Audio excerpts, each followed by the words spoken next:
कृष्णा। श्रील प्रभुपाद की जय। चैतन्य चरितामृत आदि लीला अध्याय 4 श्लोक संख्या 41। इस श्लोक का कुछ हिस्सा हमने किया था, परपोर्ट का आगे करेंगे अभी। ओम अज्ञानतिमिरान्धस्य ज्ञानाञ्जनशलाकया चक्षुरुन्मीलितं येन तस्मै श्री गुरुवे नमः।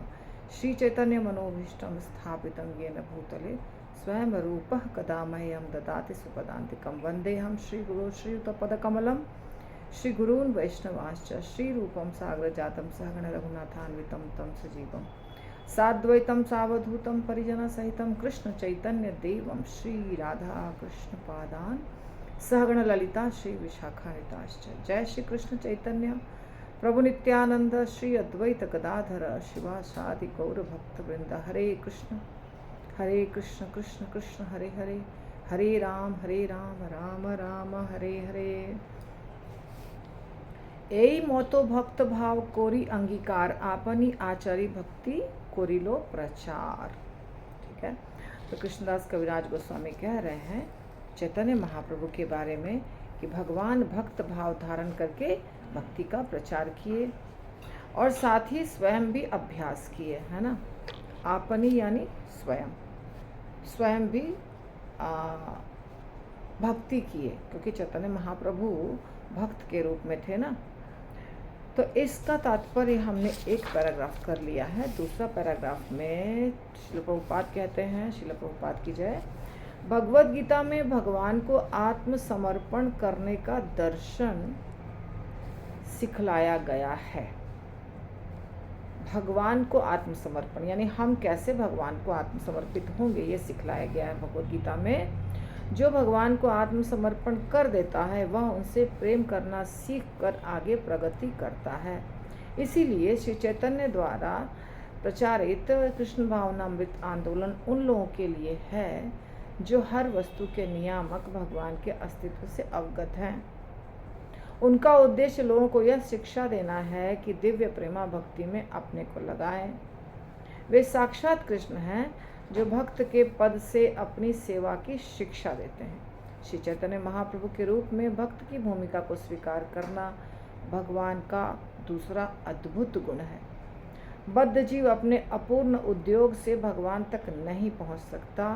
अतएव यह अद्भुत बात है कि श्री कृष्ण ने गौरांग के रूप में सबों को अपने तक पहुंचने को सरल बना दिया। तो चैतन्य महाप्रभु स्वयं कृष्ण हैं और चैतन्य महाप्रभु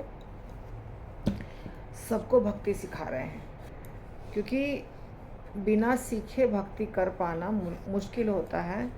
तो वो भक्त बने और भक्त को क्या क्या करना चाहिए, कैसे करना चाहिए, ये सब कुछ खुद करके दिखाया।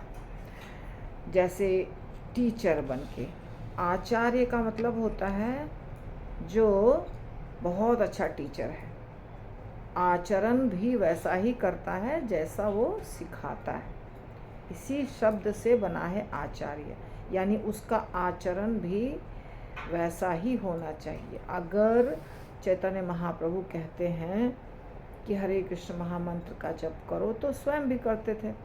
अगर वो कहते हैं कि मांस नहीं खाओ, शराब नहीं पियो, तो स्वयं भी फॉलो करते थे। तो जितना चीज़ हमें करने के लिए सिखाते हैं वो खुद भी करते थे। भागवत कथा करना, नाचना, गाना इत्यादि जो शिक्षा दिया उन्होंने, और उन्होंने बहुत ऊंची ऊंची शिक्षाएं दी रूप गोस्वामी, सनातन गोस्वामी इत्यादि को, और बहुत सारे उनके पार्षद जो थे उनके साथ रहने वाले। सन्यासी किसको कहते हैं, सन्यास धर्म का पालन कितना स्ट्रिक्टली करना चाहिए, ये सारी शिक्षाएं चैतन्य महाप्रभु की बहुत महत्वपूर्ण है। और जो 8 श्लोक दिया उन्होंने, उसमें भक्ति की पराकाष्ठा यानी उत्तम भक्ति कैसे की जाती है वो शिक्षा दिया है। तो चैतन्य महाप्रभु ने यानी कृष्ण जो चैतन्य महाप्रभु बने, उन्होंने एकदम आसान तरीका, सरल तरीका बताया कि कृष्ण के पास कैसे आप पहुंच सकते हैं। भगवद गीता में जो शिक्षा दिया था उससे आगे भगवद गीता में भगवान ने शिक्षा दिया है, पर वो पहले की शिक्षा है, यानी कि कर्मयोग, ज्ञान योग, ध्यान योग, भक्ति योग, ये सब सब शिक्षा देते देते देते तुम शरण में आ जाओ अर्जुन, तुम शरण में आओ, बार बार बार बार भगवान कह रहे हैं। और अंत में अर्जुन कहता है कि यस, मैं आपके शरण में आ चुका हूँ, अब आप जो कहेंगे वो मैं करूँगा। तो वहाँ पे भगवद गीता समाप्त हो जाती है कि एक व्यक्ति भगवान के शरण में पहुँचता है। उसके लिए इतना लंबा डिस्कशन हुआ कि कैसे शरण में जाना है, परंतु चैतन्य महाप्रभु ने जो शिक्षा दी वो शरण में जाने के बाद, अब आप शरण में आ चुके हैं तो आप क्या क्या करेंगे। जो शरण में नहीं आया है उसकी बात नहीं हो रही है, शरण में आ जाने के बाद आपको ये सब चीज़ करना है। हाँ, चैतन्य महाप्रभु जब थे तो जो शरण में नहीं आया था उनको अलग तरीके से प्रीच किया। जैसे आपको पता है प्रकाशानंद सरस्वती को प्रीच किया, सार्वभौम भट्टाचार्य, पर वो लोग स्पिरिचुअल लाइन में थे लेकिन भक्ति के पूर्ण रूप से भक्ति के लाइन में नहीं थे, ये फ़र्क था। पर वो आध्यात्मिक लाइन में थे पहले से ही। प्रकाशानंद सरस्वती थे जो प्रबोधानंद सरस्वती बने, और सार्वभौम भट्टाचार्य भी थे। तो चैतन्य महाप्रभु की शिक्षा बाद की है, यानी भगवद गीता के और आगे की शिक्षा है। स्वरूप दामोदर गोस्वामी ने श्री चैतन्य महाप्रभु को राधा रानी के भाव से युक्त स्वयं कृष्ण तथा अथवा राधा और कृष्ण का सम्मिलित रूप कहा है। किसने? स्वरूप दामोदर गोस्वामी ने। ये चैतन्य महाप्रभु के निजी पार्षद थे, बिल्कुल नज़दीक में रहते थे, इंटीमेट। उनका मंतव्य कृष्ण माधुरी का आस्वादन करना था। तो चैतन्य महाप्रभु कृष्ण थे और राधा रानी के भाव को लेकर आए थे, क्योंकि कृष्ण भगवान कुछ चखना चाहते थे कि कैसे राधा रानी मेरे से प्रेम करती हैं तो क्यों करती हैं, उनको क्या महसूस होता है, मेरे में वो क्या देखती हैं, ये सारा चीज़ समझना चाहते थे। तो श्री चैतन्य अपने को, यहाँ पे महाप्रभु ने लिखा है सब जगह, सिर्फ लिखा है श्री चैतन्य। श्री चैतन्य अपने को स्वयं कृष्ण मानने की परवाह न करते हुए नहीं करते, क्योंकि वे राधा रानी का पद चाहते हैं। हमें यह स्मरण रखना चाहिए कि तथाकथित भक्तों का एक वर्ग नदिया नागरी या गौर नागरी नाम से दिखलाता है कि उनमें श्री चैतन्य के प्रति गोपियों का भाव है, किंतु वे भूल जाते हैं कि श्री चैतन्य ने कभी भी अपने को भोक्ता कृष्ण के रूप में नहीं, अपितु भोज्य या कृष्ण भक्त के रूप में रखा है। हाँ, भगवान कृष्ण जब आते हैं द्वापर में तो वो अपने आप को परम पुरुषोत्तम भगवान के रूप में साबित करते हैं, बताते हैं लोगों को खुलेआम कि मैं भगवान हूँ, और जो भगवान को करना चाहिए या कर सकते हैं वो उन्होंने करके दिखाया। परंतु चैतन्य महाप्रभु छन्नावतार हैं, छुपा हुआ अवतार, अर्थात सारी जनता जो है वो नहीं, सबको नहीं बता रहे थे कि मैं कौन हूँ। और चैतन्य महाप्रभु पूरे जीवन 48 साल तक उन्होंने एक भक्त को क्या करना चाहिए वही बताया, क्योंकि वो राधा रानी भक्त हैं। राधा रानी कृष्ण की सबसे अच्छी भक्त हैं, उत्तम भक्त हैं, और राधा रानी के भाव में रहने का मतलब है कि उत्तम भक्त का भाव होना चाहिए, है ना। तो इसलिए चैतन्य महाप्रभु भगवान कभी नहीं बताए, अपने आप को भक्त के रूप में रखे। अब सारे लोग नहीं समझ सकते हैं उनके भक्ति को, क्योंकि राधा रानी का भाव है, परंतु कभी कभी सिंपल भक्त की तरह भी व्यवहार करते थे। तो इस प्रकार भगवान भोक्ता बन करके कभी अपने आप को नहीं प्रस्तुत किया उन्होंने, वो कृष्ण भक्त के रूप में रहे चैतन्य महाप्रभु। और ये जो दो नाम दिया है ना, गौर नागरी, नदिया नागरी, यहाँ पर ये नहीं बताया जा रहा है। तो बंगाल में ही जब असली भक्ति, शुद्ध भक्ति की शिक्षा दी जाती है तो साथ साथ में कुछ तो हो जाएगा ना, जैसे मायावादी लोग होते हैं। तो मायावादी लोग भी क्या होते हैं, मायावादी का मतलब है जो मेन स्ट्रीम चल रहा है उससे थोड़ा हट करके माया में फंस गए। वैसे ही यहाँ भी थोड़ा सा माया है और भगवान को ठीक से समझ नहीं पा रहे हैं। ये जो ग्रुप है गौर नागरी, नदिया नागरी, अभी आपको सब एक जैसा दिखेगा, सब तिलक कंठी में दिखेंगे, सब वैसे ही उछल कूद करते हैं, परंतु ये बोनाफाइड नहीं है। ये कह रहे हैं कृष्ण, सॉरी श्रील प्रभुपाद कह रहे हैं। तथा कथित है ये चैतन्य के प्रति गोपियों का भाव, चैतन्य उनमें श्री चैतन्य के प्रति गोपियों का भाव दिखाते हैं, लेकिन वो नहीं है, वो खुद भक्त हैं। तो अनाधिकारी व्यक्तियों द्वारा प्रामाणिक बनने की कपोल कल्पना श्री चैतन्य को मान्य नहीं है। गौर नागरी जैसी अभिव्यक्तियां श्री चैतन्य के उद्देश्य को पूरा करने में बाधक। चैतन्य महाप्रभु को कृष्ण नहीं समझना है, परंतु चैतन्य महाप्रभु से माधुर्य रस में प्रेम नहीं करना है हमको। वो तो चैतन्य महाप्रभु स्वयं कृष्ण हैं, परंतु भक्त बन के आए हैं, तो उनसे हमें भक्ति की शिक्षा लेनी है।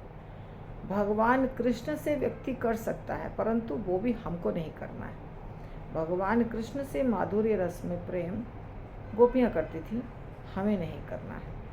चैतन्य महाप्रभु से बिल्कुल भी नहीं करना है। तो इससे क्या होता है, बाधक बनती है।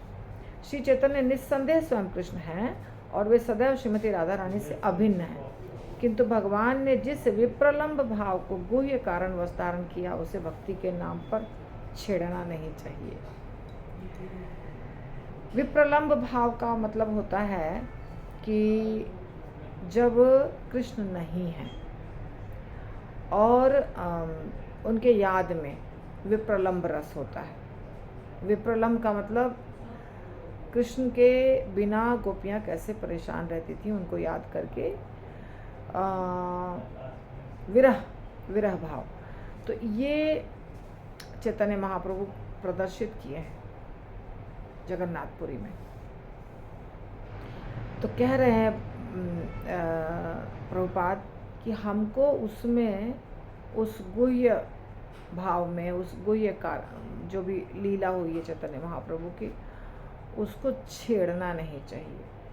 बस इतना ही कह रहे हैं, उसको छेड़ना नहीं चाहिए। बस संसारी व्यक्ति को चाहिए कि वह आध्यात्मिक मामलों में व्यर्थ ही टांग ना अड़ाए और इस तरह भगवान को रुष्ट ना करे। चैतन्य महाप्रभु ने किया, वो कर सकते हैं, वो भगवान हैं, वो राधा रानी के भाव में रह सकते हैं और राधा रानी को महसूस करने के लिए या जो भी उन्होंने किया वो कर सकते हैं। उसमें हमको बीच में कुछ घुसना नहीं है और कुछ बोलना नहीं है और कुछ करना नहीं है। मनुष्य को इस प्रकार की भक्ति संबंधी विडंबना के प्रति जागरूक रहना चाहिए। भक्त इसलिए नहीं है कि कृष्ण के लिए बाधक बने, जैसा कि श्री रूप गोस्वामी ने कहा है कि भक्ति तो आनुकूल्यन अर्थात कृष्ण के अनुकूल होती है। बहुत सुंदर बात है। चैतन्य महाप्रभु ने नहीं कहा है तुम मुझे कॉपी करो।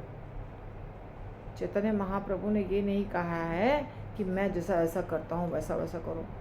चैतन्य महाप्रभु ने कहा है 8 श्लोक, ये 8 श्लोक को एक एक करके समझो और उसके ऊपर चलो। हाँ, तृणादपि सुनीचे न तरोरपि सहिष्णु न अमानी न मान देना कीर्तनीय सदा हरि, है ना। तो चैतन्य महाप्रभु ने जो शिक्षाष्टकम दिया है उसको हमको अपने जीवन में उतारना है। मगर चैतन्य महाप्रभु गोवर्धन पर्वत समझ करके चटक पर्वत को गले लगा के रोते थे, आँख से आंसू निकलता था उनका, या रात को उठ के दौड़ के समुद्र के पास चले जाते थे।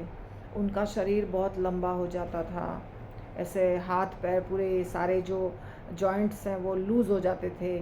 उनको बोरी में बांध करके एक भक्त समुद्र में जाल फेंका था मछली को पकड़ने के लिए, तो उसमें चैतन्य महाप्रभु पकड़ में आ गए थे और उनके मुंह से क्या क्या निकल रहा था वो तो मछुआरा लगा कि क्या करूं मैं। उसके अंदर चैतन्य महाप्रभु जाल में फंस गए थे, क्योंकि वो ऐसे ही जाके नदी नहीं समुद्र में जाके प्रवेश कर गए। तो ये उनका जो विप्रलंब भाव है इसको हम नहीं कॉपी कर सकते। ये कॉपी करने वाले आदमी जो होते हैं वो भगवान को पसंद नहीं। ये भाव थोड़ी हम कॉपी कर सकते हैं। हमारे अंदर जो भाव अपने आप आएगा जिस हद तक आएगा उतना ठीक है। हमारे अंदर अपने आप भाव कितना हद तक आएगा आप बताइए। भगवान के स्टैंडर्ड तक आ जाएगा क्या? नहीं आ सकता है। तो क्यों कॉपी करना भगवान को? ये भगवान को पसंद नहीं है। कृष्ण के अनुकूल चलना है, जो कृष्ण बोलते हैं वो करना है। इसी तरह जो चैतन्य महाप्रभु बोलते हैं करो वो करना है।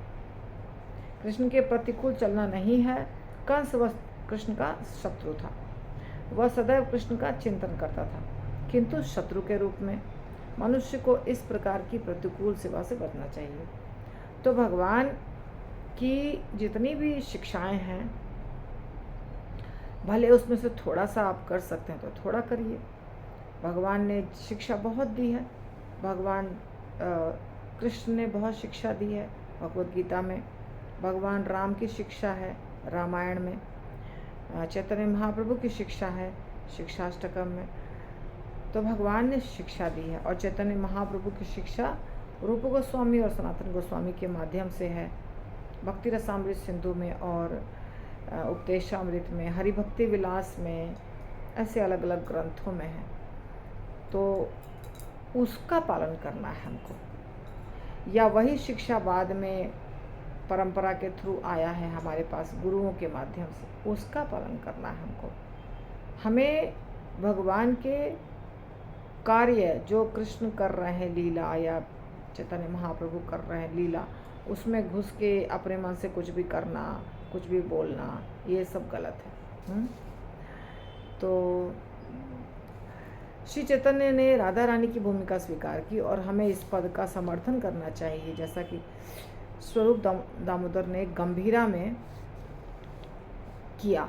श्री चैतन्य को राधा की उन वियोग भावनाओं का स्मरण दिलाते रहते जो श्रीमद् भागवतम में वर्णित हैं, और श्री चैतन्य उनके इस सहयोग की प्रशंसा करते। बहुत सुंदर बात है। अगर चैतन्य चरितामृत हम लोग आगे की है तो आपको मिल जाएगा ये सब चीज़, कि 18 साल रहे महाप्रभु जगन्नाथपुरी में। तो वो जिस घर में रहते थे, जिस घर में, यानी घर उस समय कोई और होगा, अभी तो बड़ा सा बना हुआ है मंदिर जिसको कहते हैं गंभीरा। तो गंभीरा में बहुत सुंदर विग्रह है राधा कृष्ण के, परंतु वहाँ एक रूम है छोटा सा, बहुत छोटा सा रूम है, जिसमें एक आदमी सिर्फ लेट सकता है बस, और कुछ नहीं कर सकता है। तो जब चैतन्य महाप्रभु बहुत लंबे थे, तो चैतन्य महाप्रभु लेटते थे उस रूम में, तो कोई जा भी नहीं सकता। मतलब लेटने के बाद इतनी भी जगह नहीं होती थी कि कोई जा सकता है उधर से। पूरी जितनी लंबाई थी उतनी ही लंबाई रूम की, जितना महाप्रभु की लंबाई उतनी ही लंबाई रूम की हुई थी, और वो रूम अभी भी है। सारे भक्त जो गए हैं जगन्नाथपुरी, उनको दर्शन मिला होगा। तो वो गंभीरा, उस रूम को कहा जाता है, उस स्थान को कहा जाता है गंभीरा। तो गंभीरा में चैतन्य महाप्रभु रहते थे। चौड़ाई भी बहुत कम, लंबाई भी बहुत कम, उसी में सोते थे। और 18 साल तक वहीं रहे, और 18 साल तक वहाँ पे बहुत अच्छे अच्छे भगवान के पार्षद रहे। तो उसमें से ये पार्षद हैं स्वरूप दामोदर गोस्वामी। तो स्वरूप दामोदर गोस्वामी, मुझे लगता है विशाखा सखी रामानंद राय, ये कौन सी सखी थे याद नहीं आ रही है मुझे। तो ये एक सखी थे, और ये चैतन्य महाप्रभु को याद दिलाते थे। क्या याद दिलाते थे? उनकी लीलाओं को याद दिलाते थे। जैसे जगन्नाथ भगवान पसंद होते हैं कृष्ण लीला सुनने से, गाने से, तो वैसे ही चैतन्य महाप्रभु को वो सुनाते थे कृष्ण लीला। तो राधा रानी है ना वो, तो राधा रानी जब कृष्ण लीला सुनेंगी तो खुश हो जाएंगी। यदि कोई भक्त कुछ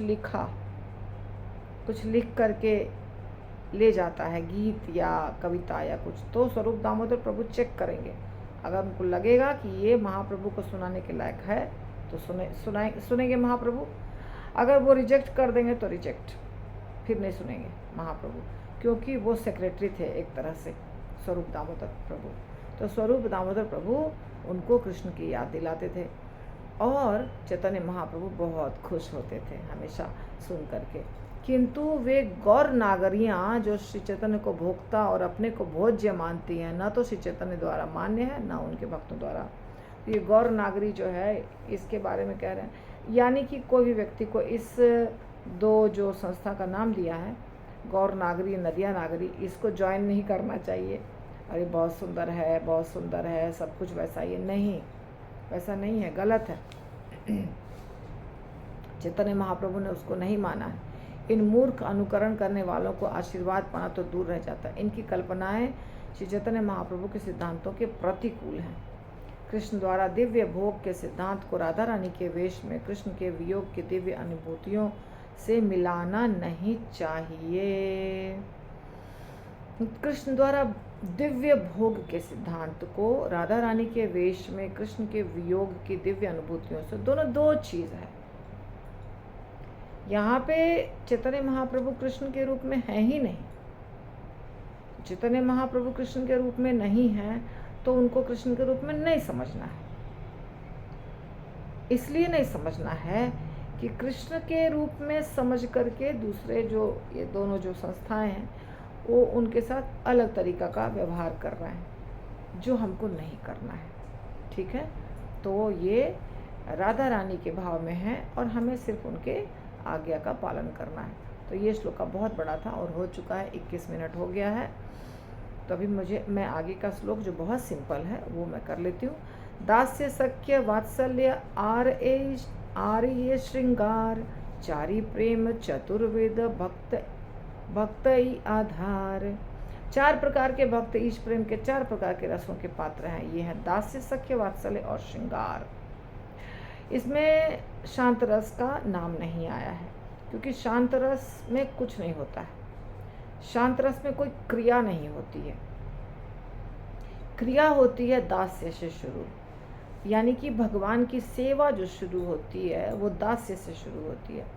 शांत वाले को भी भक्त कहा जाता है क्योंकि शांत वाले भगवान का गुणगान करते हैं परंतु कुछ एक्टिविटीज़ नहीं करते हैं, इसीलिए उनको इतना रस नहीं बोल सकते। रस तो तब होगा ना जब एक्टिविटीज शुरू होगी, कार्य शुरू होगा, क्रिया शुरू होगी, तो इसलिए रस नहीं है उसमें। रस शुरू होता है दास्य से। शांत वाला सिर्फ बैठे बैठे, कल मैंने बताया था आप लोगों को, कल या पता नहीं कौन दिन, कि शांत वाले जो होते हैं वो बस बैठ करके बोलेंगे आपको भगवान बहुत महान है, भगवान बहुत ये हैं, भगवान बहुत वो हैं, पर भगवान के लिए कुछ नहीं करेंगे उठ करके थोड़ा भी। तो जैसे मैंने उदाहरण बताया था कि आप बोलें कि मेरी पत्नी बहुत अच्छी है, मेरी पत्नी बहुत कुछ करती है, मेरी पत्नी बहुत सेवा करती है, मेरी पत्नी बहुत महान है, मगर पत्नी बीमार है और आप जाके उसके लिए 1 गिलास पानी भी लेके नहीं जाते हैं कि पानी पी लो, थोड़ा उठो, थोड़ा बैठो, थोड़ा कुछ खा लो, जाके कुछ बना के देना, कुछ खिलाना, वो कुछ नहीं करते। मेरी पत्नी बहुत अच्छी है, मेरी पत्नी बहुत अच्छी है। तो ऐसे ही वो भगवान के बारे में बोलते हैं पर भगवान के लिए कुछ नहीं करते हैं। ये हैं शांत वाले।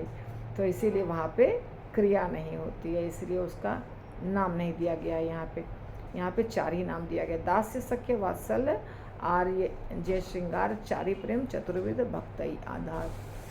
तो मैं यहीं पे रोक दूँगी आज, क्योंकि फिर भागवतम भी करना है। आज है 10 तारीख। श्रील प्रभुपाद की जय। निताई गौतमानंदे हरि हरि बोल।